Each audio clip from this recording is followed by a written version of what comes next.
Buenos días, hermanos. Qué maravillosas verdades que cantamos, ¿no? Qué bueno saber que el Dios en el que hemos puesto nuestra confianza es un Dios vivo y todas sus promesas son fieles, Él las va a cumplir. Qué precioso saber que un día nosotros vamos a irnos de toda esta realidad en la que hoy vivimos, ¿no? Un mundo quebrantado, destruido por el pecado, en donde hay enfermedad, dolor, envejecimiento, muerte, en donde hay oscuridad. Pero también es bueno que podemos desde ya empezar a disfrutar de todo eso a través de la iglesia, porque Dios está en medio de la iglesia. Ahí en el libro de Colosenses Dios nos ha mostrado en esta semana que la cabeza de la iglesia, ¿cuál es? Es Cristo. Entonces la iglesia es su cuerpo, y si es su cuerpo, está unida íntimamente a la cabeza. O sea que cuando tú te pones a pensar en un domingo, si la iglesia está adorando, sería muy extraño ver cantar a un cuerpo sin cabeza. Eso sería algo de una película de terror, ¿no? Y cuando la Biblia dice que Cristo es la cabeza, significa que donde está el cuerpo, también ahí está la cabeza. Porque la cabeza es la que hace que se mueva el cuerpo. Entonces, de manera puntual, si tú traes a la mente esto los días domingos, cuando tú te levantas, deberías pensar en esto. ¿Cómo no voy a juntarme con la iglesia si Cristo está en medio de ella? Pues Cristo es la cabeza. Y si Cristo es la cabeza y está en medio ahí de ese cuerpo, entonces yo voy a ser parte de ese cuerpo y voy a ser bendecido por ese cuerpo, pues la cabeza de ese cuerpo es Cristo. No hay falta más grande para un creyente que no venir un domingo. El domingo debería ser esperado y anhelado por todos nosotros para reunirnos con la iglesia y con nuestro Salvador, que es nuestra cabeza. Así que vamos a ir a abrir nuestras Biblias. Hoy vamos a estudiar una porción del libro de Santiago.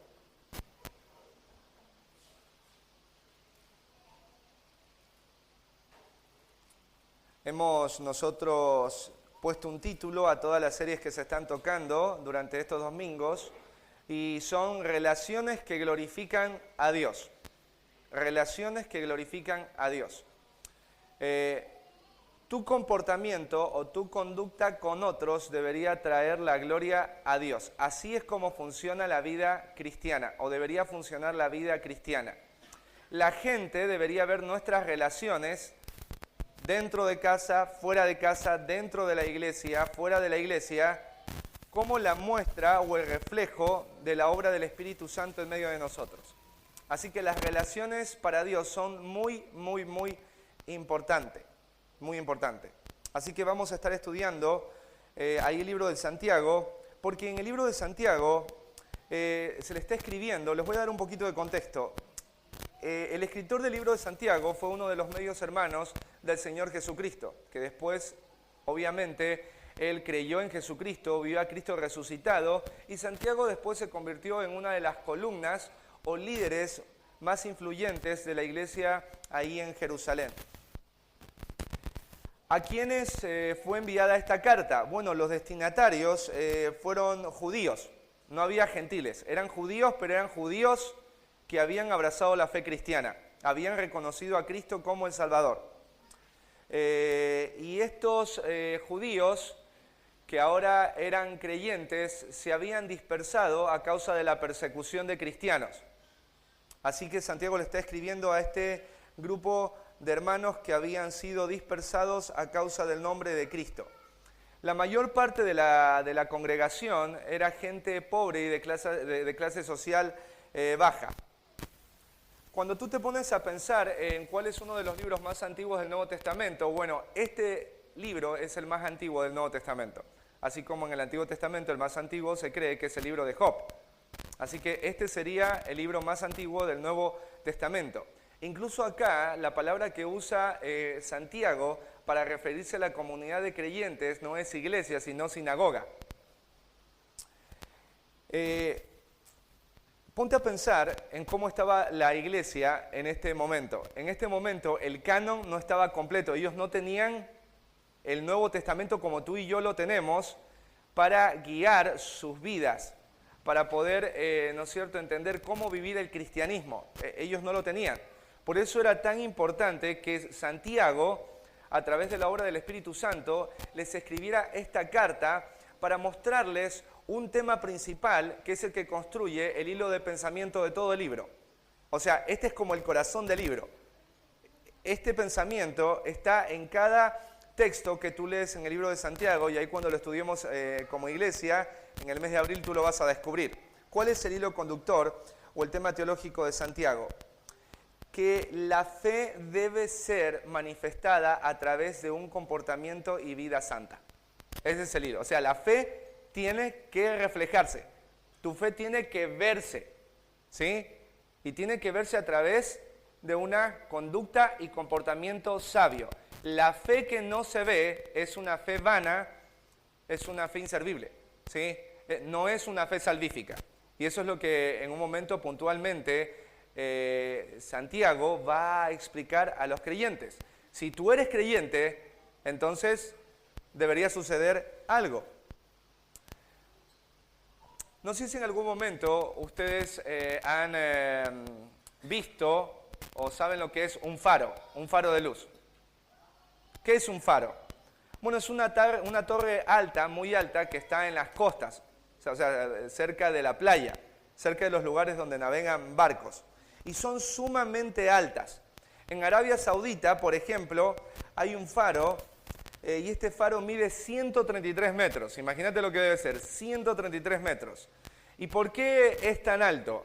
Bueno, porque los faros tienen una función y es dar luz a los navegantes. O sea que a mayor altitud del faro, mayor es el reflejo de luz. ¿Y para qué necesitan luz los navegantes? Bueno, para saber dónde está la costa, de manera que cuando haya algún problema, ellos sepan dónde está la costa para acercarse a la costa en la penumbra de la noche. Cuando tú te pones a pensar en un faro que da luz y que alumbra a los que están en oscuridad, los navegantes en medio de la oscuridad, pensamos que la iglesia debería hacer esto. Ahí en el libro de Filipenses dice que los creyentes son como faros, como luminares que resplandecen en medio de una generación maligna y perversa. Claramente la figura que pone ahí Pablo es: los creyentes deben reflejar luz. Los creyentes deben ser como luminarias. O sea, sus vidas deben ser reflejos de luz para aquellos que están en la oscuridad. Eso debe ser nuestra vida. Nuestra vida se debe caracterizar por ser una vida que irradia luz. Obviamente hay gente que, ¿no es cierto?, que tú entras a un local y la gente te mira y dice: eres una persona como que irradia luz. Bueno, eso no es el concepto, ¿no es cierto? No es que tú tengas una linda sonrisa y te hayas puesto un rico perfume, ¿no es cierto? Y entres a un lugar y la gente se quede impactada por tu olor, por tu apariencia, digan: wow, qué luz que tenés, ¿no? Sino que esta luz está estrechamente relacionada a esto: tu conducta y tu comportamiento. El título de la predicación de hoy es Refleja la sabiduría de lo alto. Ese es el título de la predicación de hoy. Refleja la sabiduría de lo alto. Así que vamos a estar leyendo ahí Santiago capítulo 3, versículos del 13 al 18. Así que vamos a leer y después vamos a orar y vamos a estudiar este pasaje de manera que el Señor en su misericordia abra nuestros ojos y nos dé la gracia para vivir de acuerdo a su palabra. Dice: ¿quién es sabio y entendido entre vosotros? Muestre por la buena conducta sus obras en sabia mansedumbre. Pero si tenéis celos amargos y contención en vuestro corazón, no os jactéis, ni mintáis contra la verdad. Porque esta sabiduría no es la que desciende de lo alto, sino terrenal, animal, diabólica. Porque donde hay celos y contención, allí hay perturbación y toda obra perversa. Pero la sabiduría que es de lo alto es primeramente pura, después pacífica, amable, benigna, llena de misericordia y de buenos frutos, sin incertidumbre ni hipocresía.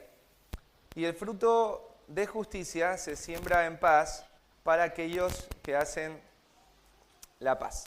¿Sí? Así que pensá en esto. Debo ser alguien que refleja la sabiduría de lo alto. ¿Sí? La sabiduría de lo alto, y vamos a orar. Bendito Dios y Padre, te queremos dar muchísimas gracias por poder hoy tener tu palabra, Señor. Qué difícil habrá sido para estos primeros hermanos no tener una claridad de cómo conducirse, de tu consejo, Señor, pero gracias porque siglos atrás la carta que fue escrita a los creyentes judíos que estaban dispersos por la persecución, no solamente fue para ellos, sino que tú también pensaste en todas las iglesias a lo largo de la historia para que a través de esta carta podamos ser guiados, podamos ser animados, confrontados y consolados en nuestros corazones. Señor, danos hoy de tu gracia para poder escuchar tu verdad y danos de tu gracia, Señor, para ponerla por obra. Señor, tú eres el único que a través de tu Espíritu Santo puede traer convicción de pecado, de justicia y juicio. Señor, nosotros sabemos que nuestro corazón es un enemigo, nuestra carne. Y Señor, hay un peligro tan real y es que nuestro corazón se endurezca ante lo que tú estás cada domingo enseñando. Señor, guárdanos de endurecer nuestros corazones, de recibir la palabra implantada en nosotros, continuamente rechazarla, porque nuestro corazón quiere vivir en rebeldía hacia ti. Ayúdanos, Señor, abre nuestros ojos, porque tú eres poderoso y tú eres fiel. Ayuda a tu iglesia, Señor, a vivir bajo estas verdades, para que podamos ser una iglesia que funcione como un faro, que alumbre a toda la matanza, Señor, con tu sabiduría, y pueda hacer esto para gloria y alabanza de tu nombre y del Evangelio eterno que nos fue dado y entregado, y por medio del cual nosotros hemos sido salvados. En Cristo Jesús te pedimos, Señor, estos favores y te agradecemos. Amén. Así que nuestro primer punto es, refleja la sabiduría de lo alto, porque es una orden que debe afectar la conducta y el carácter. ¿Sí? ¿Hay algún hermano que me pueda ayudar con un vasito de agua? Sí. Rubensito, ¿me puedes ayudar, por favor? Porque me voy a quedar sin voz en algún momento. Así que lo primero, refleja la sabiduría de lo alto, porque es una orden que debe afectar la conducta y el carácter. Aquí empieza el autor haciendo una pregunta. ¿Quién es sabio y entendido entre vosotros? ¿Sí? ¿Quién es sabio y entendido entre vosotros? ¿Qué es una persona sabia? Una persona sabia es alguien que tiene conocimiento acumulado. Es alguien que sabe qué hacer y cómo hacer. Es un erudito. O sea, tiene una capacidad o habilidad para responder a las preguntas que se le hagan, de manera que también está implícita la habilidad de cómo hacer eso que te está explicando. Es alguien con conocimiento acumulado, alguien que sabe mucho. Y la palabra entendido, que parecería un sinónimo, significa una persona que tiene la habilidad o el discernimiento para saber cuándo aplicar este conocimiento. Porque uno puede saber el qué y el cómo, pero la pregunta es cuándo hacerlo o de qué forma aplicarlo. Así que esta es la pregunta que está haciendo Santiago. ¿Quién es en medio de la sinagoga, en medio de los creyentes, en medio de la iglesia, sabio y entendido? ¿Sí? Yo digo, ¿por qué hará esta pregunta? ¿No? ¿Será que está esperando que alguien se levante, ¿no?, ahí en la congregación y diga, yo soy sabio y entendido? Y la verdad es que no. Lo que pasa es que hay una realidad con respecto a nuestra naturaleza caída, y es que nosotros somos personas que nos creemos sabios en nuestra propia prudencia. Esa es una de las batallas más grandes de los cristianos. Nosotros somos personas que pensamos que tenemos una precisión en cuanto a lo que nosotros somos, por causa misma del orgullo. Entonces hay personas en medio de la congregación que pueden estar pensando que son sabias y entendidas, que son personas que tienen el conocimiento y la habilidad, y son personas que en lo más profundo de sus corazones entienden, obviamente, que ellos no se les puede ya enseñar algo, que ellos ya han llegado al punto en donde nadie puede ponerse al lado para explicarles algo nuevo, porque ellos ya saben, ellos ya han recorrido muchos años, tienen experiencia, ¿no? Y hace la pregunta aquí Santiago, ¿quién es sabio y entendido entre vosotros? Bueno, acá Santiago no está esperando que alguien se levante y diga, yo soy sabio y entendido, sino que va a apuntar a algo. Si eres sabio y entendido, si te consideras sabio y entendido, mostralo. Ese es en el corazón debe afectar tu conducta. Debe verse reflejada en tus obras. Tus obras tienen que ser ya no malas obras, sino buenas obras. Obras moralmente aprobadas por Dios y por los hombres. Allí, Cristian leía en Tito cómo se espera que los creyentes vivan de manera piadosa, de manera que honre a Dios y que beneficie a los hombres. Pero agrega algo. Dice que estas obras tienen que ser mostradas, dice, en sabia mansedumbre. En sabia mansedumbre. Bueno, la mansedumbre, ahí encontré algunos sinónimos. Mansedumbre es gentileza, amabilidad, ser dulce, ser humilde. Un autor dice que esta palabra se empleaba a menudo para referirse a un caballo salvaje que ha sido vencido y hecho provechoso para su dueño. Los que en algún momento han tenido campo, no sé cuál de ustedes habrá tenido campo, sus abuelos habrán tenido campo, no sé si habrán visto cómo es el comportamiento de un caballo salvaje. Lo tocas, te pateás, te intentás subir, te muerde. O sea, es peligrosísimo un caballo salvaje. Pero acá esta palabra manso se utilizaba para describir a un caballo salvaje que ha sido domado y ha sido vencido por su dueño. Y ahora es provechoso. Esa es la mansedumbre. Gentileza, amabilidad. O sea, nuestras obras delante de otros tienen que ser caracterizadas por la mansedumbre, por la gentileza, por la amabilidad, por la humildad.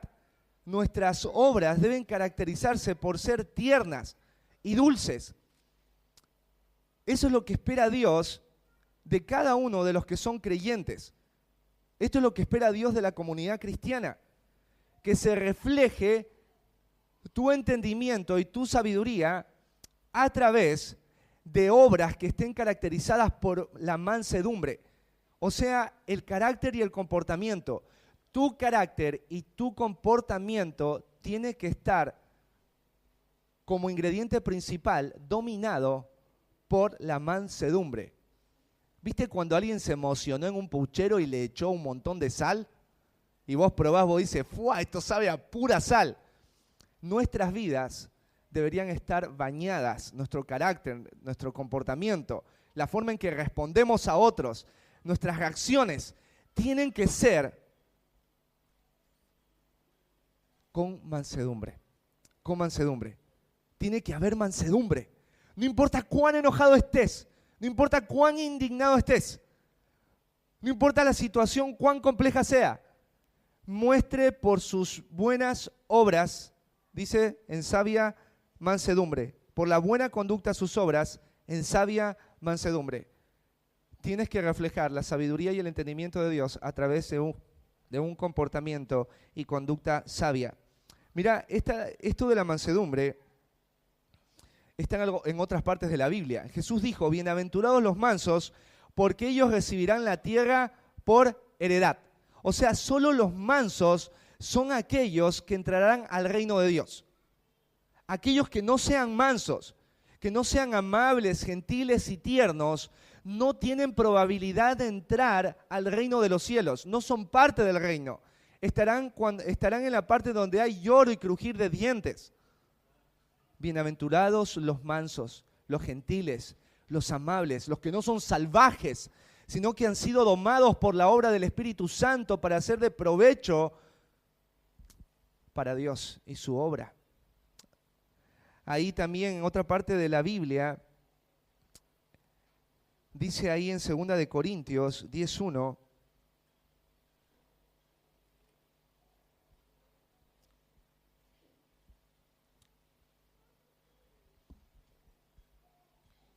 la mansedumbre es un distintivo en el carácter de Cristo. Dice Pablo, yo os ruego por la mansedumbre y ternura de Cristo. Pablo aquí menciona dos adjetivos que identifican a Cristo. Es la mansedumbre y la ternura. Jesús es alguien manso y tierno. Alguien tan poderoso, alguien tan justo, también es manso y también es tierno. La mansedumbre es un distintivo también que deben tener todos los creyentes. Mirá ahí en Colosenses 3:12.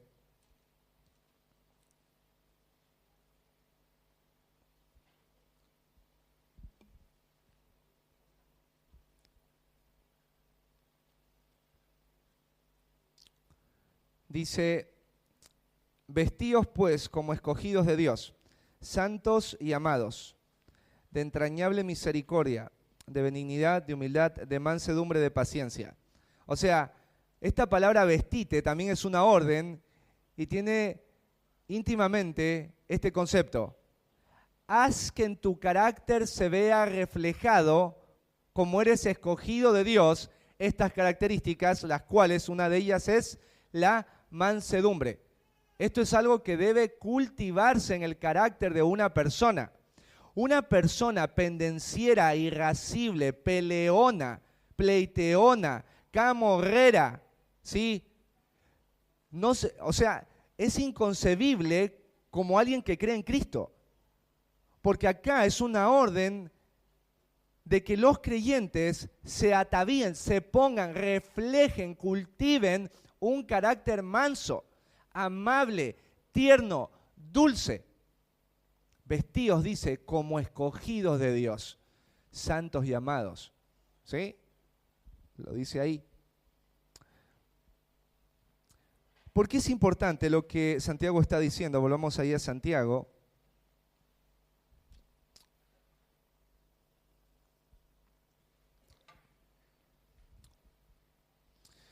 ¿Por qué es importante que Santiago le diga a una iglesia que la sabiduría y el entendimiento deben mostrarse por la buena conducta, por las obras en sabia mansedumbre? Porque hay personas en las iglesias o en esa comunidad que deben tener un concepto errado en cuanto a sabiduría y entendimiento. Cuando tú le llamas entendido o sabio a alguien, cuando por ejemplo tiene 60, 70 años, ¿sí o no? Dice, esta persona debe ser sabia y entendida por su edad, ¿no es cierto? Hay gente que asocia sabiduría y entendimiento con la edad. Tiene 80 años, ese debe ser recontra, hiper sabio, el hermano de la iglesia. ¿Sí? Pero la verdad no es así. Hay hombres de 70 años, de 80 años, que pueden ser tan necios y testarudos como un bebé de 3 meses, que cuando no le dan la leche, solamente responde en ira y con tanto egoísmo y de manera irascible. ¿Sí? Hay gente también que asocia la sabiduría y el entendimiento con los títulos. Entonces alguien termina un seminario o termina una serie de cursos, ¿no es cierto? ¿Y qué piensan? Esa persona debe ser sabia y entendida por todos esos cursos que tomó, por todos esos años de estudio en los que atravesó, ¿no? Y puede decir, esta persona es sabia y entendida. Y la verdad es que no. Ser sabio y entendido es algo que debe verse no por la edad, no por los estudios que uno haya recibido o disfrutado, y tampoco por las posiciones, ¿no es cierto? Alguien podría decir, yo soy sabio y entendido porque ocupo este rol dentro de la iglesia, porque soy pastor, porque soy misionero, ¿no es cierto? Porque soy líder de este ministerio, porque estoy dirigiendo esta área. La verdad tampoco, la verdad tampoco. Acá Santiago te dice básicamente lo siguiente: si tú eres sabio y entendido, quiero verlo, y quiero verlo a través de tu conducta, quiero verlo a través de tus obras, quiero verlo a través de tus obras, cuando en tus obras se vea la gracia de Cristo a través de respuestas llenas de gentileza, llenas de amabilidad, llenas de mansedumbre, porque ya no eres más un caballo salvaje, ya no eres más un caballo chúcaro, ya no eres más alguien de esa magnitud, porque has sido trasladado al reino de Cristo, al reino de la luz, el Espíritu Santo ahora habita en tu vida, y si habita en tu vida, entonces ahora ya no eres más esa persona salvaje, pendenciera, ¿no es cierto? Sino que ahora eres manso y ahora sirves para los propósitos de tu dueño, que es Cristo. Así que refleja la sabiduría de lo alto, porque es una orden que debe afectar la conducta y el carácter, ¿sí? Segundo, refleja la sabiduría de lo alto, tratando con tu orgullo y con el autoengaño, ¿sí? Refleja la sabiduría de lo alto, tratando con tu orgullo y con el autoengaño, ¿sí? Ahí en el versículo 14 va a ser un contraste Santiago con la conducta buena y obras en sabia mansedumbre, con una conducta, ¿no es cierto?, contraria a esto, y que seguramente estaba manifestándose en la vida de esos creyentes judíos que habían sido dispersados. Dice, pero si tenéis celos amargos y contención en vuestro corazón, no os jactéis, no se enorgullezcan, no levanten el pecho, no se inflen, ¿no? Ni mintáis contra la verdad. Esto de tener celos amargos sin contención habla de un lugar y es el corazón. ¿Qué son celos amargos? Bueno, celos amargos, primero veamos la palabra celos. Celos significa un deseo codicioso u orgulloso por algo que le pertenece a otro. Es envidia, es envidiar lo que otro tiene, es codiciar lo que otro posee. No solamente algo tangible, sino intangible. Quizás una habilidad. Lo más posible es que en este grupo de personas había hermanos que deseaban tener puestos dentro de la sinagoga, dentro de la comunidad cristiana que se había formado. Entonces ellos estén deseando tener estas posiciones y también tener las capacidades que otros creyentes tenían y empezar a tener celos por esto, envidia por esto. La envidia, hermanos, es muy sutil. La envidia te lleva a desear lo que otro tiene, y no solamente es el hecho de desear lo que otro tiene, sino preguntarte en lo más profundo, ¿por qué esa persona lo tiene y tú no? ¿Por qué esa persona disfruta de eso y tú no? Porque tú crees que tú te lo mereces más que la otra persona. Esa es la envidia. Y dice celos amargos, porque este deseo por tener lo que otro tiene te ha llevado a la amargura. Te ha llevado a no disfrutar nada de lo que tienes, sino a tener un comportamiento hostil y renegado. Porque cuando una persona es envidiosa, no puede disfrutar nada de lo que está alrededor de ella. Cuando una persona es envidiosa o está celosa, siempre está a la defensiva. No solamente no ve algo bueno, sino que está en una posición como de ataque, porque es envidiosa. Así que esa es la definición de celos amargos. Y después habla ahí de contención en vuestro corazón. La palabra contención significa una ambición fuerte y egoísta por alcanzar el éxito personal. Acá están metidos dos pecados, el orgullo y el egoísmo. Son hermanos gemelos de una misma madre, ¿sí? Orgullo y egoísmo, ¿sí? La envidia es producto del orgullo y la ambición es el producto del egoísmo. La ambición es el deseo fuerte por alcanzar algo para ti, para tu bienestar, para tu contentamiento, para tu entretenimiento. Esa es una ambición egoísta. Es desear tener algo, pero sé que al tener algo voy a dañar a otros, pero no me importa porque soy egoísta, soy ambicioso. Y hasta que no lo alcance, no importa cuántos en el camino derribe, lo que importa es que yo esté bien, lo que importa es que yo tenga lo que quiero, lo que importa es que yo alcance esa meta, tenga ese logro. ¿Y dónde aparece esto? Dice, en vuestro corazón. Santiago está diciendo, si tú eres alguien que se cree sabio y entendido, y tú eres alguien que tiene deseos egoístas y orgullosos continuamente, y estos deseos te controlan, dirigen, guían tu vida, o sea, determinan tus reacciones, determinan tus palabras, determinan tu conducta, determinan tus decisiones, es porque están en tu corazón. ¿Y qué dice acá Santiago? No os jactéis, dejad de enorgullecerte, le dice Santiago a estos hermanos. La pregunta sería, ¿por qué les diría esto? Porque hay muchas personas que se creen sabias y entendidas. Hay muchas personas quizás que vos le digas, mirá este versículo, ya lo sé, mirá, ya lo hice. O sea, son personas que no se puede aconsejar en ninguna medida, porque son sabios y entendidos. Ellos ya creen tener la edad suficiente como para que alguien les explique. Ellos creen tener el conocimiento, la experiencia, los títulos. Ellos son así. Y Santiago ataca eso. Si tú tienes esto en el corazón, tienes esta plaga del egoísmo, del orgullo, estos deseos hostiles en tu corazón, deja de enorgullecerte y deja de mentir.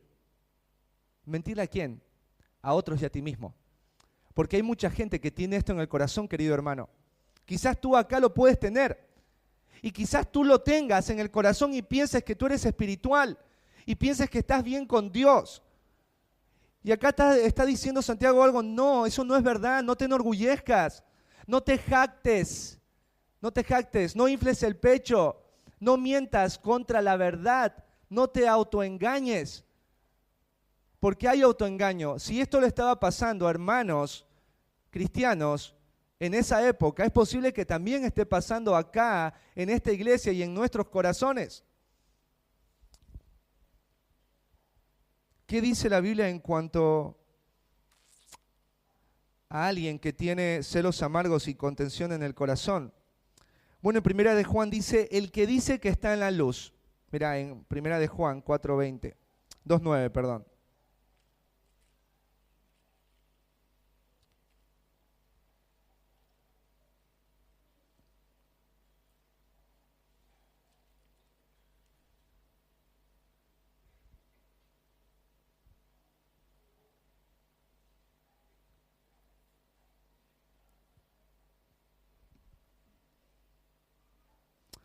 Dice, el que dice que está en la luz, ¿viste? El que dice que es sabio y entendido, el que dice que es espiritual, y aborrece, odia a su hermano, o sea, tiene deseos que están relacionados a celos amargos y ambiciones egoístas. Dice, ¿cómo está? Todavía en tinieblas. O sea, es una persona no regenerada. No es un creyente. Está en un estado de tinieblas. No debería jactarse, no debería decir estoy en la luz. Estás en tinieblas. Si tú eres alguien, vuelvo a repetirlo, hermano, lo dice la Biblia, no lo dice el pastor, lo dice la Biblia. Si tú tienes deseos egoístas, tienes deseos orgullosos que te controlan, que dirigen tu comportamiento, tu conducta, tus actitudes, tus palabras, tú eres una persona que está todavía en tinieblas. Estás en tinieblas. Mirá lo que dice más adelante, en el versículo 11. Pero el que aborrece a su hermano, el que lo odia, ¿sí? El que lo odia, esta persona que tiene rencillas contra su hermano, tiene amargura contra su hermano, está en tinieblas y anda en tinieblas y no sabe a dónde va, porque las tinieblas le han cegado los ojos. Mirá qué terrible esto que menciona aquí Juan. Una persona que aborrece a sus hermanos es una persona que tiene deseos y es controlado por cuestiones egoístas y orgullosas. Acá lo diría Juan en otras palabras. No estás en la luz. Santiago dice, deja de jactarte. Juan dice, no estás en la luz, tú estás en tinieblas. Estás en tinieblas, las tinieblas te han cegado los ojos. No sabes por dónde vas. En Primera de Juan 4:20, mira lo que dice. Voltea la hoja.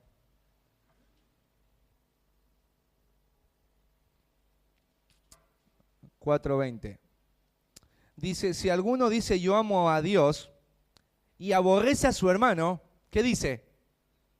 Es mentiroso. Mira, acá agrega algo más. Juan dice, no estás en luz, y acá, ¿qué agrega? Sos un mentiroso. Eres un mentiroso. Pues el que no ama a su hermano, a quien ha visto, ¿cómo puede amar a Dios a quien no ha visto? ¿Sí? Entonces, básicamente, acá se conecta con lo que dice Santiago. Si hay en tu corazón celos amargos y contención, que es una ambición egoísta que te mueve a pelear contra otros, porque la ambición egoísta no es algo que solamente queda en tu corazón, sino que te mueve o te conduce a provocar pelea y conflicto por cualquier cosa en cualquiera de tus círculos. ¿Viste que hay personas que no se bancan nada? O sea, es como que están a la espera de cazar algún tipo de fueguito para reventar. Eso es una persona ambiciosa y egoísta. Esa es una persona que acá describe como alguien en tinieblas, alguien que está, ¿no es cierto?, odiando y que no ama a Dios, ¿no es cierto? No ama a Dios, es un mentiroso. Si alguien está así, volvamos a Santiago, ¿bajo qué sabiduría está? ¿Bajo qué sabiduría está esta persona que se cree sabia y entendida? Y ahora Santiago va a confrontar. Dice, pero si tenéis celos amargos y contención en vuestro corazón, no os jactéis ni mintáis contra la verdad. Versículo 15, y esta es la razón. Porque esta sabiduría, este tipo de conducta, este tipo de manifestaciones en tu vida, estos resultados en tu vida, no es la sabiduría que desciende de lo alto. Mirá los adjetivos con los que va a describir a la persona que se conduce de esta manera. Sabiduría terrenal, sabiduría animal, sabiduría diabólica. Una persona que tiene esto en el corazón tiene estos tres tipos de sabiduría. No sabiduría del cielo, sino que su comportamiento está influenciado por una sabiduría que tiene influencia terrenal, animal y diabólica. O sea, si yo, les voy a explicar de todas las maneras posibles, hermanos, porque una de las cosas que más se trata en medio de la vida pastoral, uno de los esfuerzos más grandes de los pastores es tratando de ir casa por casa buscando que dejen de pelear los unos con los otros. Si tú te juntas en una reunión de pastores y le preguntas qué es en donde más inviertes tu trabajo, y todo está relacionado a relaciones quebradas. Hombres y mujeres que tienen celos amargos y ambiciones egoístas. Y por eso hay hogares en guerra, iglesias en guerra, ministerios en guerra. Y por eso no hay luz, no son faros. Ni el hogar es un faro, ni la iglesia es un faro, ni el ministerio es un faro, ni vos sos un faro en tu trabajo. Esto no debe ser así. Y lo que está gobernando es terrenal, animal y diabólico. Es muy fuerte esto. Es muy fuerte, es un contraste muy grande. Imagínate a alguien que piense que es entendido y sabio y esté viviendo así en el corazón, y ahora Santiago le dice, tu sabiduría es del diablo, es una sabiduría de los animales, es una sabiduría de este mundo. Es sumamente fuerte lo que Santiago está diciéndoles. ¿Qué significa esto de sabiduría terrenal? Bueno, si tú te das cuenta, la sabiduría terrenal empuja a los hombres y a las mujeres a una vida de continua codicia y ambición. O sea, cuando tú te metes a buscar en el internet o ves alguna propaganda, ¿no es cierto?, el punto es el mismo. Toda propaganda, todo lo que el internet te puede ofrecer, toda filosofía humana está relacionada a esto, a que vos codicies ambiciones, a que vos camines en la senda del orgullo y el egoísmo, y que lo único que te importe al final sea solamente tú, lo que tú quieres, lo que tú deseas, tus logros, tus metas. Eso es lo que hace la sabiduría terrenal. Jamás vas a escuchar que la sabiduría terrenal anime a los hombres y a las mujeres a ser humildes y mansos. La sabiduría terrenal piensa que ser manso y ser humilde es ser un tonto. Ser humilde y ser manso es de alguien miserable, alguien que está en lo profundo del bote y hay que sacarlo. Es alguien que tiene baja autoestima. Esto es mentira. Es sabiduría terrenal, ¿no es cierto? Es animal. ¿Por qué también es animal? Porque una persona, imagínate que está con celos amargos, envidiando lo que otro tiene por causa de su mismo orgullo que le lleva a preguntarse ¿por qué él y no yo? ¿Por qué ella y yo no? Y que después por esa ambición egoísta empieza a comportarse de una manera pecaminosa, tiene sabiduría animal. ¿En qué sentido? Los animales actúan y se comportan de acuerdo a ¿qué? A sus instintos, a sus apetitos. A tal punto que cuando un animal no tiene lo que quiere, ataca, muerde, desgarra y mata a lo que esté enfrente de él. Así se comportan los animales. ¿Has visto videos de animales en Nat Geo o en Discovery Channel? ¿Cómo ves? Un animal tiene hambre, ¿y qué hace? Va y muerde lo que esté delante de él. Nada lo puede detener. Lo único que consume y dirige a ese animal es su deseo por saciar su necesidad y su apetito. Una persona que tenga el deseo por algo, aun por algo que sea bueno, pero termina conduciéndote a pecar a través de tus palabras, actitudes y comportamientos que son agresivos y hostiles, tú te estás comportando como un animal. Así como un animal se comporta buscando satisfacer sus apetitos, así soy yo y así eres tú cuando solo te controla tu deseo egoísta, tu ambición.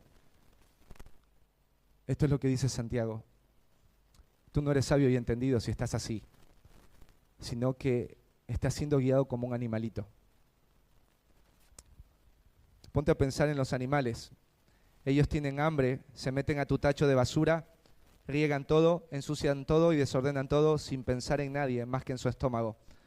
Las personas que son pendencieras, peleonas, las personas que andan todo el tiempo ambicionando en su corazón egoístamente, que tienen celos amargos y que producen divisiones en medio de sus relaciones y distanciamientos, a ellos no les importa lo que su comportamiento produce en otros. No les importa. No les importa las palabras que largan, las actitudes que largan, las conductas que manifiestan, las decisiones que toman. Unos dicen, pero esto va a afectar a otros. No les importa. Están enceguecidos. Y puede ser que estas personas tengan muchos años de creyente, ojo, que sepan mucho de Biblia, ojo. Pero acá Santiago dice, si vos no mostrás mansedumbre en todo lo que estás haciendo, a vos lo que te está guiando son estos tipos de sabiduría. Pero agrega otra. Agrega acá sabiduría diabólica, porque está influenciada por los demonios. ¿Qué buscan los demonios, hermanos, en medio de una iglesia? Dividir al cuerpo de Cristo. ¿Qué buscan los demonios, hermanos? Destruir el diseño de Dios, destruir el diseño de la familia. Satanás celebra los divorcios. ¿Viste que el mundo celebra los divorcios? Ahora vas a Cotillones, donde hay un lugar en donde habla al fin divorciado. Y hay gente que celebra ahora divorciarse y hacen una fiesta con toda una temática de me divorcié. Con torta, con todo, canciones, con souvenir. O sea, vos dices, ¿qué es esto? El ser que está detrás de todo rompimiento en las relaciones es el mismo diablo. Si tú eres una persona que divide a los hermanos a través de peleas, si tú eres una persona que en tu matrimonio continuamente andas peleando, si tú eres un hijo o una hija que continuamente anda peleando con el papá y la mamá, si tú eres un hijo que anda peleando continuamente con sus hermanos, a ti te está guiando e influenciando el mismo diablo y el mismo infierno. Es lo que dice la Biblia. No tenemos que ir, hermanos, mirando mucho para atrás. Una persona con tal comportamiento la está influenciando el diablo. Porque el diablo busca matar, hurtar y destruir. Satanás busca destruir la unidad de la iglesia. Cuando hay personas en medio de la iglesia que ambicionan, que codician, personas que tienen celos por otros hermanos, cuando hay matrimonios que entre ellos también tienen ambiciones y deseos egoístas, ¿no es cierto?, y orgullosos. Hermanos, ahí está metido el diablo. El diablo, dice Santiago. Y tienes que reconocerlo para que en tu vida haya un cambio. Cuando tú estás con ese comportamiento, no creas que eres sabio y entendido. Trae a tu mente que el diablo te está empujando, que el diablo está al lado tuyo poniendo más fuego, poniendo más leña para encender en ti un espíritu hostil que no le va a llevar la gloria a Dios y que va a dañar a otros. Esa es sabiduría diabólica. ¿Quién fue el que se metió en el Edén y dijo mentiras sobre Dios para que el hombre se aleje de Dios? ¿Quién es el que aviva para que los hombres se destruyan los unos a los otros? El diablo. Es el diablo. Hay sabiduría diabólica. Sabiduría diabólica. Y mira lo que describe Santiago, no solamente las razones de esta sabiduría, que es mundana, terrenal y diabólica, sino cuáles son los resultados de este tipo de sabiduría. Mirá, dice, porque donde hay celos y contención, donde hay personas controladas por deseos egoístas y orgullosos, dice ahí hay perturbación y toda obra perversa. Esta palabra perturbación significa estar en un estado de agitación, de violencia y de desorden grupal. ¿Sí? Esta palabra contención, mira, de perturbación, es como cuando alguien no está de acuerdo con el gobierno, ¿viste? ¿Qué hace cuando alguien no está de acuerdo con el gobierno? Salen a hacer un cacerolazo, ¿no? Buscan llamar personas, ¿para qué? Para ir y hacer un escándalo, para ir y hacer un piquete, para ir y hacer y formar un desorden público. Bueno, una persona que está controlada por deseos egoístas y orgullosos es una persona que va a producir agitación en la casa, agitación en la iglesia, agitación en el trabajo y no va a descansar hasta lograr lo que sus deseos carnales le exigen. Puede que aparezca esta persona diciendo, no, yo quiero que se haga justicia. No. Si no hay mansedumbre y gentileza detrás de los resultados de lo que estás haciendo, hay sabiduría terrenal, animal, diabólica. ¿Sí? Entonces, cuando alguien tiene esto en el corazón, va a ser alguien que busque constantemente la agitación, la violencia y el desorden grupal. El desorden grupal. Es esa persona que cuando se enoja, cambia el clima de toda la casa. ¿Viste? Se enojó y toda la casa ahora está en tinieblas. Ahí no está Dios. Es esa persona que en el ministerio, ¿no es cierto?, en el área de servicio, tiene actitudes y por esas actitudes ahora hay un momento de incomodidad, no se puede estar. Y hay iglesias así. Hay iglesias donde hay gente que dice ser creyente, que vive de esta manera, en un estado de continua violencia, en un estado de continua hostilidad o agitación. Es la persona que provoca peleas, disturbios, que termina afectando a grupos de la iglesia. Hay personas así en todas las iglesias, hermanos. Y no debe haber esto. Un ejemplo de esto está en la Biblia. Pero también acá el autor menciona que no solamente hay perturbación en la vida de la persona que tiene celos y contención, sino toda obra perversa. Significa que esta persona va a empezar a tomar decisiones que son contrarias a la justicia, al amor y a la paz. O sea, el resultado es decisiones pecaminosas contra Dios y contra los hombres. Alguien que está controlado por el orgullo y el egoísmo siempre va a provocar no solo divisiones, sino va a tomar decisiones, va a tomar posturas que enteramente son pecaminosas. Vieron que ahí en Colosenses dice, quítense de vosotros todo enojo, toda amargura, enojo, ira, gritería, malicia y maledicencia. ¿Vieron? Bueno, todas esas cosas van a estar, ¿sí?, centelleando en la vida de una persona que está gobernada por sus deseos y ambiciones egoístas. Solo le importa a él. Y es una fiera. Entonces es una fiera que va a responder atacando, con palabras, con actitudes. No hay mansedumbre ni gentileza, en nada. no eres sabio y entendido, dice Santiago. Ahí en Génesis hay un ejemplo, no lo vamos a ir por el tiempo, pero ustedes lo conocen muy bien. Los hermanos de José, ¿se acuerdan de José, el hijo de Jacob? Tenían celos amargos y ambiciones egoístas. Tú estudias esa historia y en Hechos dice que ellos le vendieron por envidia. Es la misma palabra de acá. Ellos querían el mismo trato que recibía José. Ellos querían lo que José disfrutaba. El cariño de su padre, el trato de su padre. No era igual. Había favoritismo en Jacob. Ellos no soportaron más esto. ¿Y qué hicieron? Habían dos opciones. O lo matamos o lo vendemos. Las dos opciones eran horribles. ¿Y qué hicieron? Lo terminaron vendiendo. A su propio hermano lo terminaron vendiendo como esclavo. Y fueron y le mintieron a su papá diciéndole que una fiera lo había asesinado. Vos lees eso en la Biblia. Vos dices, ¿hasta qué punto lleva la ambición y los deseos a una persona? Al deseo de querer quitarle la vida a otro. Quitarlo de tu existencia. Por causa del mismo odio que está conduciendo todo tu comportamiento. Y en el cual, acá dice Santiago, que esta no es sabiduría de lo alto. No hay nada de sabiduría. Así que refleja la sabiduría de lo alto tratando con tu orgullo y con el autoengaño.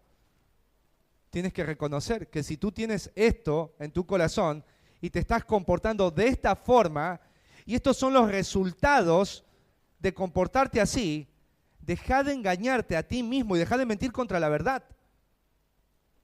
Decí, si hay un corazón ahí humilde, y si Dios obviamente lo dices, si hay un corazón humilde es porque Dios está obrando, entonces decí, Señor, yo tengo ambiciones y deseos egoístas, soy una persona muy orgullosa y estoy viviendo contrario a tu verdad. Mira todo lo que mi orgullo y egoísmo está produciendo en mi hogar, en mi relación con mis hijos, con mis hermanos, en la iglesia. Señor, me arrepiento de esto. Si eso hay, hermano, Dios está obrando en tu vida. Si no, estás con un corazón endurecido. Qué peligroso. Corazón endurecido es una piedra del diablo. El diablo la va a usar para destruir. La iglesia nunca va a ser destruida, pero Satanás sí puede dividir una iglesia. Sí puede detenerla. Y muchas iglesias están detenidas por gente así. Por gente pendenciera, por gente pelearinga, por gente enojona, por gente hostil, por gente que en lo más profundo del corazón lo único que busca es su yo. Solo le importa su yo, su ambición, su deseo. Y por último, refleja la sabiduría de lo alto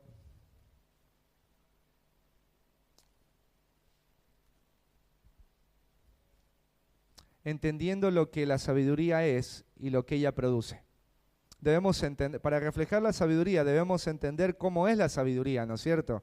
Y qué es lo que ella produce. En el versículo 17 nos va a mostrar acá Santiago, haciendo contraste con la sabiduría terrenal, animal y diabólica, cómo es la sabiduría del cielo y cuáles son los resultados de la sabiduría del cielo, ¿no es cierto? Dice, pero la sabiduría que es de lo alto es primeramente pura.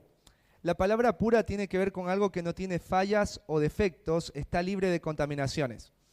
Esto de llamarlo puro significa que las motivaciones de alguien que está guiado por esta sabiduría no están motivadas por el egoísmo y el orgullo, sino por el amor. Cuando alguien está guiado por la sabiduría del cielo, va a reflejar esa pureza a través de un carácter libre de pecado. O sea, no está siendo controlado por el pecado. Así que esa es la primera característica. Una persona que se guía por la sabiduría del cielo tiene un comportamiento puro. No hay intenciones pecaminosas, motivos pecaminosos, reacciones pecaminosas. Es pura. El amor mueve a esta persona. Lo segundo que menciona es pacífica. Es pacífica. El sentido es que la sabiduría del cielo mueve a las personas a buscar la paz, el bienestar, la quietud. Esta persona está pensando, ¿cómo puedo hacer para que este grupo tenga paz? Para que estén más unidos los unos con los otros. Y si estar unidos con otros significa que yo haga silencio, yo lo voy a hacer. Porque yo quiero que haya paz y armonía. Pero no es una paz y armonía pecaminosa. Es una paz y armonía del cielo. Te voy a poner un ejemplo básico. Imagínate que yo veo algo malo en mi hermano, ¿no? Entonces uno dice, bueno, total, yo quiero ser alguien que promueva la paz. No voy a decir nada porque si digo algo se pudre todo. No, eso no es lo que está diciendo el pasaje. ¿Sí? Buscar la paz significa la armonía, el tener relaciones caracterizadas por el amor con otros, pero sin que se sacrifique la verdad. Porque si mi hermano yo veo que está en algo mal, yo voy a seguir los modelos bíblicos. Voy a hablar con él a solas y lo voy a hacer con mansedumbre. No lo voy a hacer delante de todos, porque hay gente que le gusta eso. En el nombre de la verdad dice, no, tengo que decirlo. Sí, pero no lo estás diciendo con mansedumbre y lo estás haciendo en un lugar que nada que ver, delante de personas que nada que ver. ¿Se entiende? Dice acá que la sabiduría del cielo es pacífica, mueve a la persona a buscar la paz, el bienestar y la quietud. La tercera característica es que la sabiduría del cielo es amable. El sentido tiene que ver con paciente, con la indulgencia, no insistente en la letra de la ley.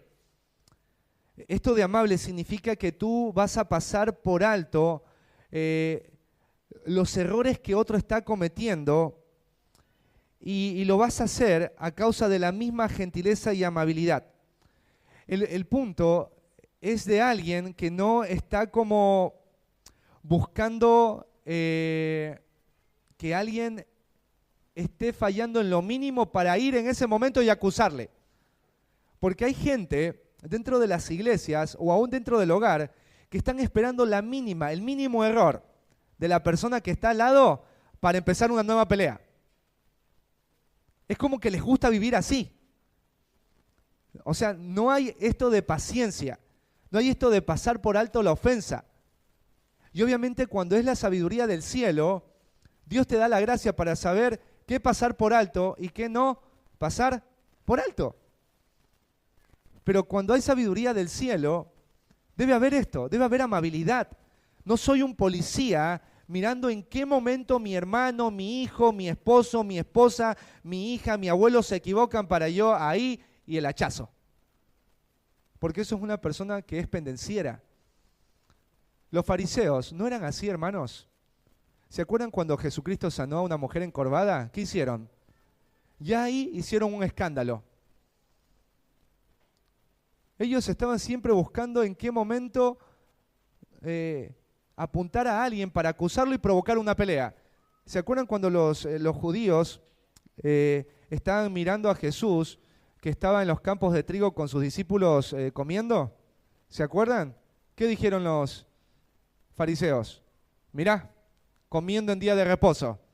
¿Qué hicieron? Provocaron un conflicto de algo que no era conflicto. Entonces, hay personas que no pasan por alto el error de otros. Y hay momentos en donde hay que pasar el error de otros hermanos. Porque hay cosas por las cuales uno no debe hacer más conflicto. Hay otras por las cuales uno tiene, no que generar conflicto, pero sí confrontar y amonestar en amor. Pero yo no debo andar como un policía buscando el error de mi hermano, sino pasar por alto, ser indulgente en algunas cosas. Un ejemplo para que se entienda aún mejor, en los grupos pequeños. ¿Sí? Imagínense cuando un hermano entra, para mí no es de tropiezo, pero yo luchaba dentro de mi corazón, ¿no es cierto? Venía el hermano, cuando justo estábamos todos casi al borde de ver a Dios ahí, entraba, llegaba tarde y saludaba a todos, a uno por uno saludaba a todos. Y en mi corazón, yo decía, ¿por qué, Señor? Pero ¿sabes qué? Lo pasé por alto y fue amable y le dije, bienvenido, qué bueno que por lo menos hayas llegado. Sí, lo pasé por alto, fui amable. Ahora imagínate si yo decía, bueno, fíjate, estamos justo acá y estás saludando, ¿para qué saludás a todos? ¿A vos te parece? Y lo hago delante de todos. ¿Qué se generaría, hermanos? Díganme.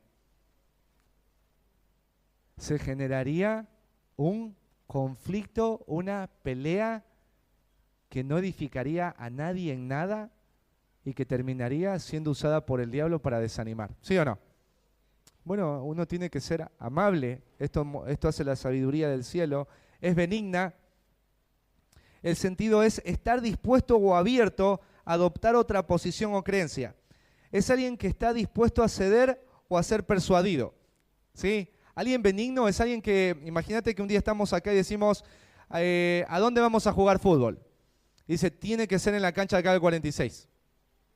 Y otro dice, no, tiene que ser en la del 43. No, en la del 46. Pero cuando una persona tiene esta sabiduría del cielo, está dispuesto a ceder. Está dispuesto a escuchar al otro y preguntarle al otro, ¿por qué querés la del 46 y no la del 43? Y dejas que te lo explique. Y como tú eres un buscador de paz, dices, total, en el 43 voy a jugar fútbol, en el 46 también. ¿Mi hermano va a ser feliz? Vamos a la del 46. Pero hay gente que no hace esto en la iglesia, porque son muy orgullosos y quieren siempre tener al final lo que quieren. Si eso no sucede, no, yo no participo de eso, porque era en el 46 que yo quería, 43 no. Ahí no hay sabiduría, hermano del cielo, porque ahí estás pensando en ti, hay una ambición egoísta. Una ambición egoísta. Y eso pasa en los matrimonios, acá en la iglesia. En mi matrimonio, a veces uno entra en esa dinámica, o los hijos, los que son hermanitos, ¿no es cierto? Son hermanitos y andan peleando el uno por el otro y ninguno cede. Imagínate qué caos que es para los papás. Así como es difícil en una iglesia, para un pastor, tener a creyentes que se pelean unos a otros, imagínate vivir con un papá y una mamá que no ceden, que no están dispuestos a escucharse. Los hijos quieren largar de la casa, hermanos. Imagínate también los papás que ven a sus hijos todo el santo día pelear por cualquier cosa. Los papás quieren irse. Los papás se les hace insoportable vivir en casa. Esto es para todos, hermanos. Imagínate en el trabajo, que sepan que tú eres cristiano y eres el que promueve siempre problemas, pleitos. O sea, no te quieren tener, están pensando cuándo se va cuándo lo largan. ¿No es cierto? Porque ahí no hay sabiduría del cielo. La sabiduría del cielo te mueve a ser benigno, a estar dispuesto a ceder, a ser persuadido, a escuchar al otro. No a quedarte escuchándote a ti mismo, sino a decir, a ver, explícame por qué tú lo ves así. Ayúdame a entender por qué esta es la mejor decisión. Yo quiero aprender a escucharte. Está bien, cedo a esto, porque total no es pecado, cedo por amor a ti. Esa es la sabiduría del cielo. Cuando Jesús, el que creó el mundo, no lo dejaron entrar en Samaria y Pedro y Juan le dijeron, Señor, oramos para que descienda fuego y los consuma, Jesús le dijo, no, vámonos a otro lugar. Qué hermosa humildad y ternura de Cristo. Él tenía todo el derecho de pasar por donde Él quiera, pues es su tierra. La Biblia dice que el mundo y su plenitud, la tierra y los que en Él habitan son de Él. Hermanos, Él podría haber dicho, ustedes son míos, yo los hice a todos ustedes, esa tierra es mía. Desciende fuego del cielo. Jesús no hizo eso. Qué tierno, qué amable, qué benigno. Vamos a otro lugar, Juan. Hijos del trueno, ¿de qué espíritu sois vosotros? Qué hermosa gracia. ¿Por qué Cristo actuó así? Porque Él estaba lleno del Espíritu Santo, había sabiduría del cielo en Él. Él era la manifestación plena de esa sabiduría. ¿Qué más describe acá Santiago?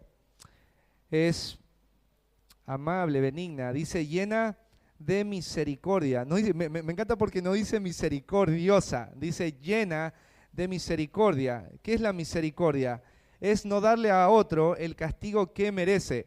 Es el tener compasión por otro, aún por aquel que es malvado, aún por aquel que es injusto. Es lo que hizo Jesús. Jesús es la manifestación plena de esa misericordia. Dios es alguien rico en misericordia. En uno de los pasajes dice, pero Dios que es rico en misericordia por su gran amor con que nos amó, aún estando nosotros muertos en pecados, nos dio vida juntamente con Cristo. ¿Viste ahí la misericordia de Dios? ¿Merecíamos nosotros que Cristo muriera? ¿Merecíamos que el Padre muriera por nosotros, que enviara al Hijo a morir por nosotros? ¿Merecíamos esta acción del Padre? No la merecíamos, hermanos, pero Dios lo hizo porque Él es lleno de misericordia, porque esa es la sabiduría de lo alto. Cuando tú tienes esta sabiduría, hermano, imagínate, ponte a pensar la persona con la que más peleas en tu vida. ¿Sí? ¿Ya la tenés? Pensá. Aún los que ya los veo acá que están un poco dormidos. Pensá, ¿sí? Ayudá a esposa o esposo si está así, levantalo, ¿sí? Pensá en la persona con la que más te peleas. ¿La tenés en tu mente? ¿Sí? ¿Ya está? ¿Ya vino? Sí, puede ser que esté a tu lado incluso, ¿no? No, muy bien, no está ahí todavía. Está por algún lado del mundo. ¿Qué significa que tú seas lleno de misericordia con esa persona si el Espíritu Santo te guía? Que la trates bien, amablemente, tiernamente, pacíficamente, amorosamente, aunque no lo merece. Porque si lo merece, ya no es misericordia. ¿Se entiende? Si tú le haces bien, si tú contestas bien, si tú decides bien por una persona que te hace bien, eso, hermano, no es misericordia. Eso no es amor. Eso no es ser sabio y entendido. Esa es la sabiduría de lo alto. Jesús nunca, cuando le pegaron, Él insultó con su boca o maldijo. Él oró por los que le crucificaron. Perdónalos porque no saben lo que hacen. Pero yo no soy Jesús. Hermano, si usted tiene el Espíritu Santo, usted puede ser como Jesús. Porque el Espíritu Santo está en usted. Usted no lo va a hacer porque usted es usted. Usted lo va a hacer porque el Espíritu Santo está en usted. Usted puede vivir así, porque la Biblia demanda esto. Dice, llena de misericordia y de buenos frutos. ¿Sí?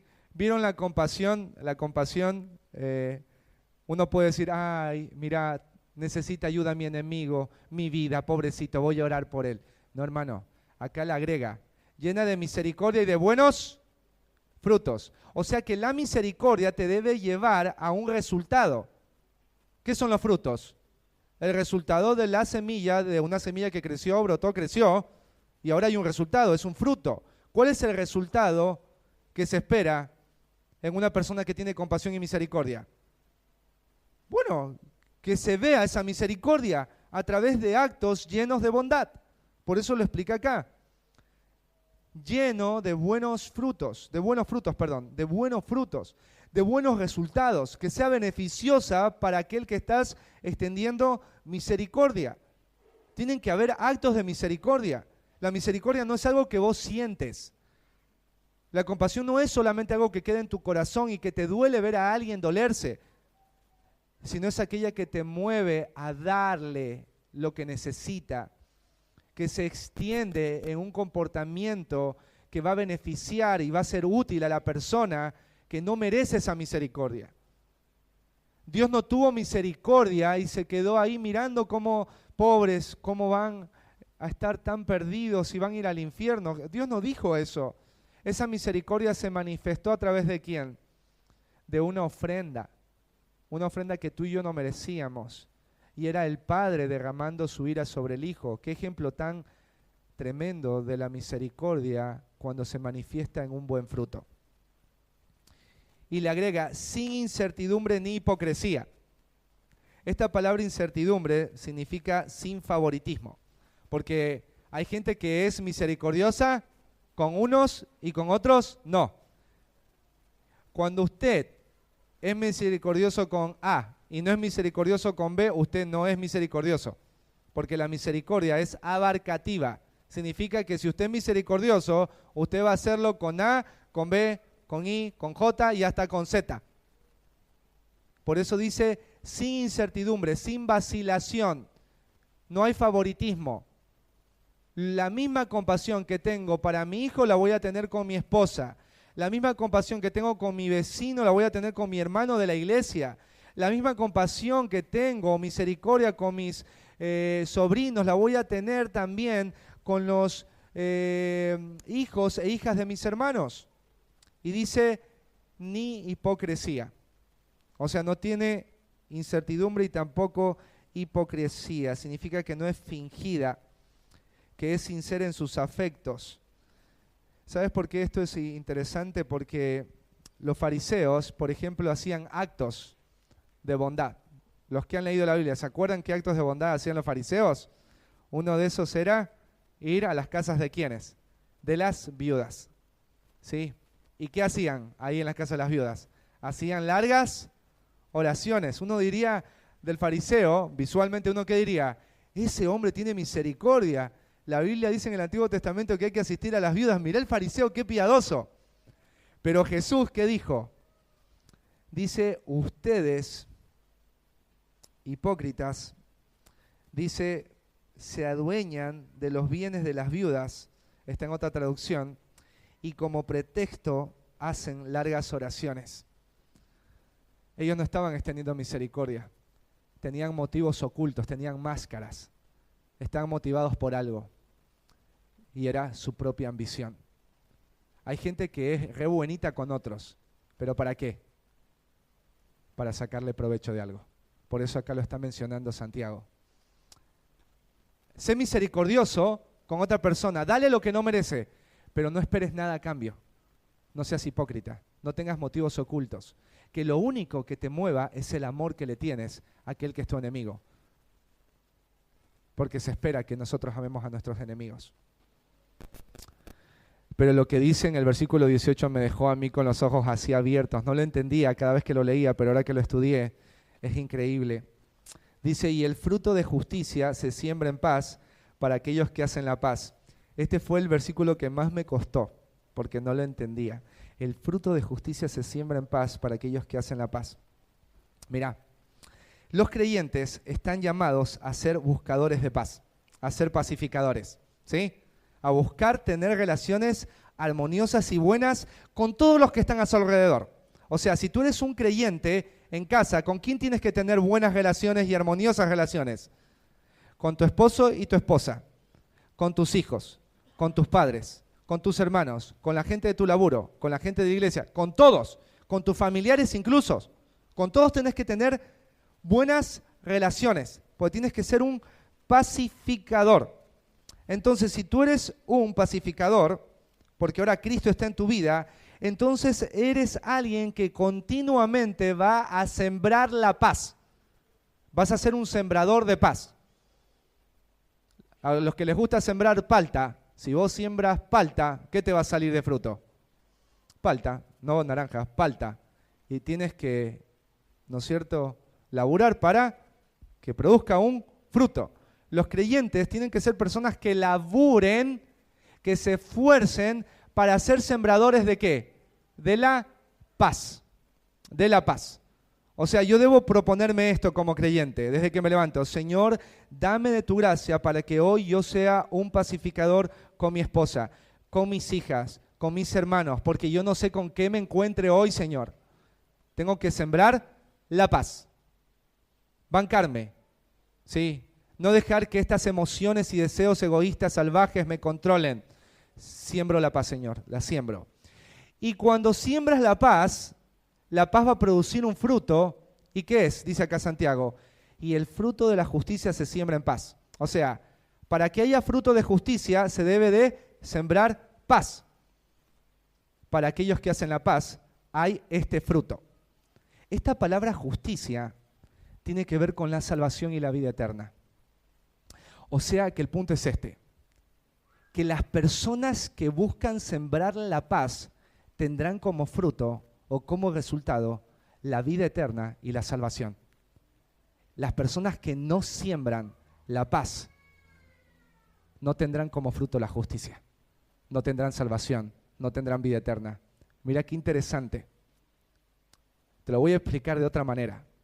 Si tú eres alguien pelearingo, ¿sí? Camorrero.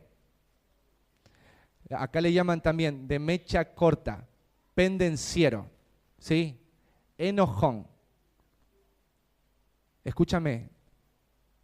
Y eso es lo que tú siembras en tu esposo, en tu esposa, en tus hijos, en tus hermanos, en la iglesia. El fruto final no es la salvación de tu alma. no hay salvación, no eres salvo. Te queda como un gustito como a salvación por obras, ¿no? Pero no. Los que viven sembrando la paz están reflejando que tienen verdadera fe. Y como tienen verdadera fe, entonces el fin de esa fe es la salvación de sus almas y todos los frutos de esa salvación. Es increíble lo que está acá concluyendo Santiago. Imagínate, vos que estás ahí en la iglesia, viene esta carta de Santiago, vos te crees sabio y entendido y estás re a los tiros, a las puñaladas en la iglesia, en tu familia, en tu hogar, en tu trabajo, pero vos sos sabio y entendido, el más espiritual. Tomaste todos los cursos de la iglesia, tienes 30 años de cristiano, te sabes todos los versículos, ¿sí? Y Santiago termina diciendo esto: la salvación, la vida eterna, es el fruto de aquellos que buscan la paz. Implícitamente está diciendo, si no eres un sembrador de paz, no hay vida eterna, no hay un fruto de vida eterna, no hay salvación. Hay lloro y crujir de dientes, pero no salvación. Jesús dijo, bienaventurados los pacificadores, pues ellos serán llamados hijos de Dios. Si tú no eres, ¿qué es un pacificador? ¿Qué es un panadero? Alguien que hace pan. ¿Qué es un electricista? Alguien que está relacionado a todo lo que tiene que ver con arreglos de conexiones eléctricas, ¿no es cierto? ¿Qué es un pacificador? Alguien que busca, promueve y se esfuerza para que otros estén en paz. Todo el tiempo, ¿sí? Yo no te quiero decir que Dios te está llamando como a ser alguien que camina por las nubes, ¿no? Pero hermano, sí alguien que sea reconocido por buscar siempre la paz. Y cuando la busques le va a doler a tu yo, a tu carne le va a doler porque la carne sigue habitando en nosotros. Sí, sigue habitando en nosotros. Pero tengo que ser un pacificador, porque solo ellos serán llamados hijos de Dios. Si usted vive a las peleas, a los gritos, dentro, fuera de casa, ¿cómo le llamaremos a usted, hermano? ¿Hijo de quién le llamaremos? Si no es hijo de Dios, ¿qué sería lo contrario? ¿Hijo del diablo? Si tú eres alguien así, ¿eres hijo del diablo, hermano? El diablo hace esto. Los hijos de Dios no. Conclusiones. No eres sabio o entendido espiritualmente hasta que eso afecte tu conducta y tu carácter. Cuando una persona está controlada por sus deseos egoístas y orgullosos, está sometida a una sabiduría destructiva, cuya fuente es el mundo, su carne animal y el mismo diablo. La sabiduría del cielo produce cambios espirituales específicos y resultados beneficiosos en la vida y en el carácter de quien es guiado por ella. Si tú dices que eres guiado por el Espíritu Santo y tienes sabiduría de lo alto, entonces deberías preguntarte, ¿soy puro? ¿Soy benigno? ¿Soy amable?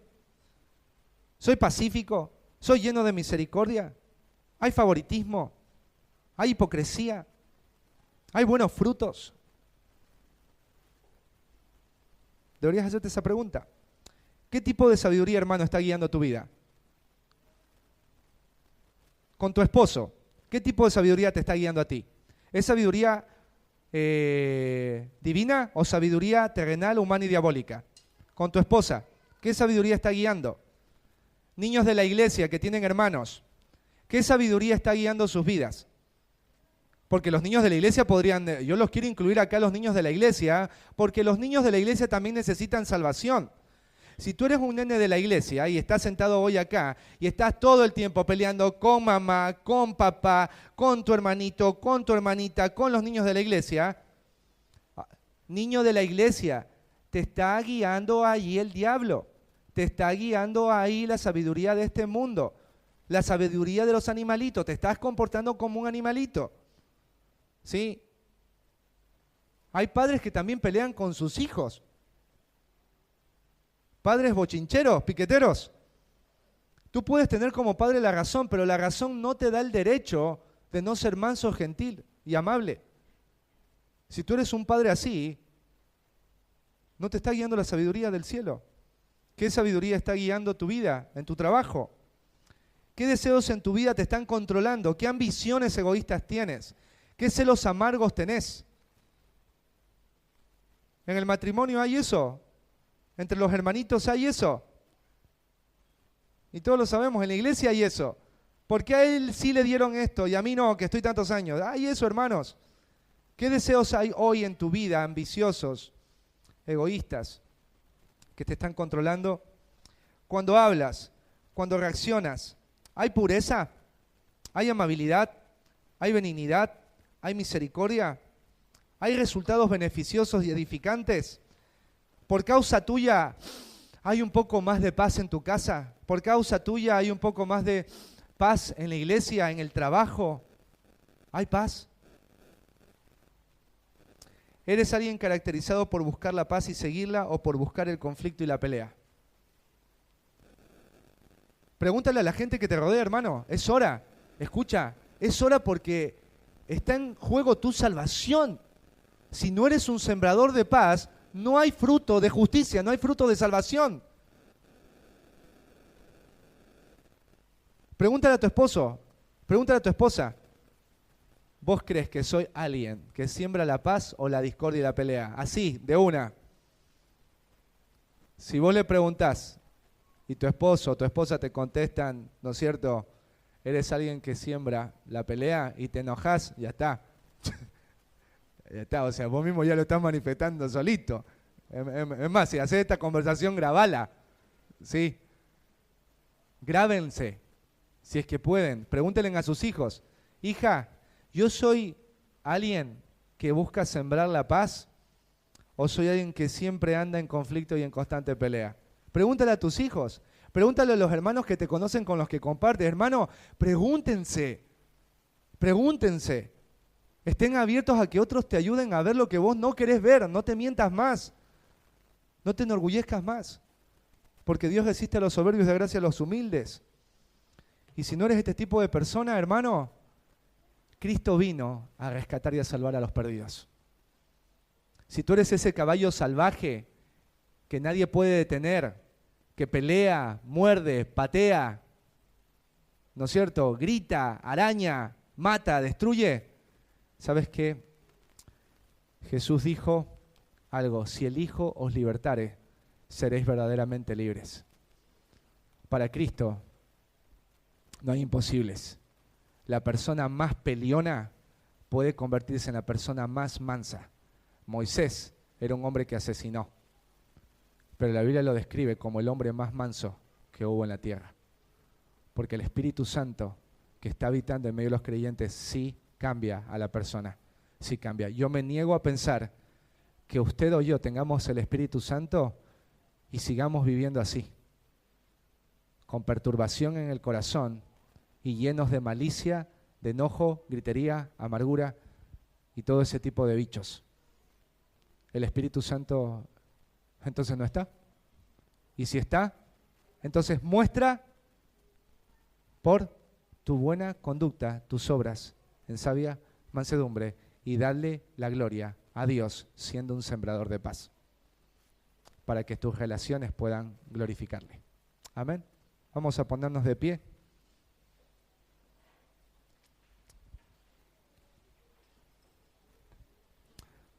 Amado buen Dios y Padre, te queremos dar muchas gracias por tu palabra, Señor. Cuán preciosa es ella para poder abrir nuestros ojos y poder, Señor, mostrarnos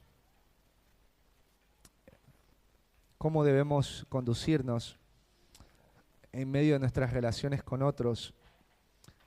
Y hoy, Señor, nos has llamado a mostrar por nuestras buenas conductas, nuestras buenas obras en sabia mansedumbre, a vivir sabiamente, Señor, a manifestar la sabiduría de lo alto, a examinarnos también, Señor, porque si nosotros tenemos celos, tensión en nuestro corazón, no hay motivo para enorgullecernos, sino que estamos siendo guiados por el diablo, por la carne, por este mundo, Señor. Señor, danos de tu gracia y trae convicción de pecado a nuestros corazones. Señor, que nosotros podamos, te rogamos por toda la iglesia, que podamos ser esposos y esposas sembradores de paz en el hogar, que podamos ser hijos que siembren el hogar, que siembren la paz en el hogar, que podamos, Señor, ser hermanos y hermanas que siembren la paz en la iglesia, en medio de los hermanos, que podamos ser sembradores de paz cuando estamos con los perdidos, con los incrédulos, que podamos ser sembradores de paz, Señor, en cualquier lugar donde nos encontremos, porque así debería reflejarse la verdadera fe. Tu palabra, Señor, nos ha dicho: bienaventurados los pacificadores, porque ellos serán llamados hijos de Dios. Señor, nosotros somos tus hijos, y eso se ve reflejado por ser como tú eres, un buscador de la paz. El buscar la paz para ti, Señor, te llevó a ofrecer a tu único hijo para que sea sacrificado. Así es tu deseo de buscar la paz, sacrificial, completo y enteramente amoroso. Danos de tu gracia para poder imitarte, Señor, porque ahora somos tus hijos. Gracias, Padre, porque tenemos la gracia a través de tu Espíritu para vivir de esta manera, para cultivar la sabiduría de lo alto, siendo puros, amables, benignos, pacíficos, llenos de misericordia, de buenos frutos, sin incertidumbre ni hipocresía. Gracias, Señor. En Cristo Jesús te damos las gracias y te pedimos estos favores. Amén.